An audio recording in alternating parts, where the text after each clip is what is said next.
नमस्कार,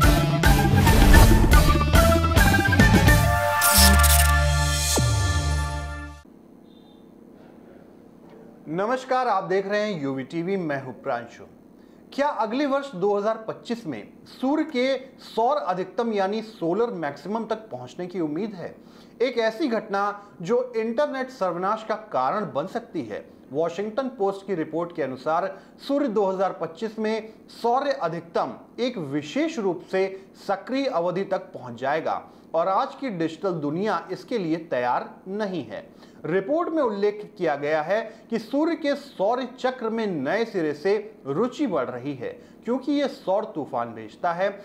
कभी कभी इतना विनाशकारी हो जाता है कि पृथ्वी पर संचार के सभी साधनों को नष्ट किया जा सकता है। इंटरनेट सर्वनाश जैसे शब्दों ने सोशल मीडिया उपयोगकर्ताओं का ध्यान आकर्षित किया है, जिसके कारण अमेरिकी अंतरिक्ष एजेंसी नासा की ओर से गलत सूचनाओं और निराधार चेतावनियों की बाढ़ आ गई है।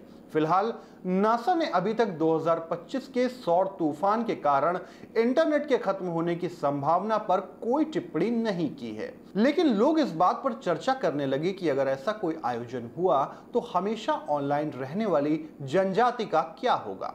लेकिन क्या यह सिर्फ एक प्रचार है? पर पोस्ट का कहना है कि ये चिंताएं पूरी तरह से काल्पनिक भी नहीं है। रिपोर्ट में कहा गया कि एक तेज सौर तूफान पृथ्वी से टकरा सकता है, एक दुर्लभ घटना जो अब तक परस्पर जुड़ी दुनिया में नहीं हुई, जिससे बड़े पैमाने पर इंटरनेट ठप हो जाएगा। इसके समर्थन में 1859 में कैरिंगटन घटना का उल्लेख किया गया था, जिसके कारण टेलीग्राफ लाइनों में स्पार्किंग हो गई थी और ऑपरेटरों को बिजली का झटका भी लग गया था। साथ ही सन 1989 के सौर तूफान ने क्यूबेक पावर ग्रिड को घंटों के लिए बंद कर दिया था। यूनाइटेड वार्ता ने इस बात की तसल्ली से पड़ताल की और पाया कि ये रिपोर्ट कंप्यूटर विज्ञान की प्रोफेसर संगीता अब्दू ज्योति के हवाले से है। उन्होंने कहा कि हमने कभी भी चरम मामलों में से इस एक का अनुभव नहीं किया है और हम नहीं जानते कि हमारा बुनियादी ढांचा इस पर कैसी प्रतिक्रिया देगा। हमारी विफलता परीक्षण में ऐसे परिदृश्य भी शामिल नहीं है। इरविंग में कैलिफोर्निया विश्वविद्यालय में रिपोर्ट में उल्लेख किया गया कि उनके paper solar superstorm planning for an internet apocalypse ने इस शब्द को लोकप्रिय बनाने में महत्वपूर्ण भूमिका निभाई।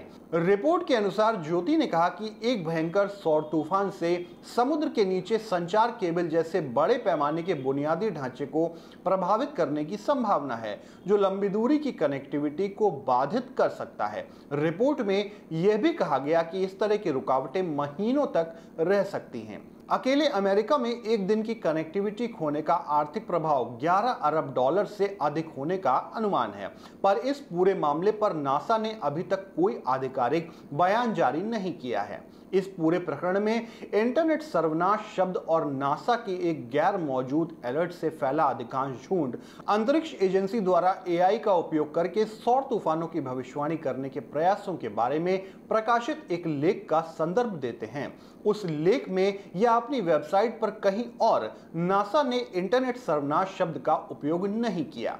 ये 2021 से उपजा है। इसकी आलोचना के बाद लेखिका संगीता अब्दू ज्योति ने हाल ही में द वॉशिंगटन पोस्ट को बताया कि उन्हें इस वाक्यांश का उपयोग करने पर खेद है और उनके पेपर को बहुत अधिक ध्यान मिला।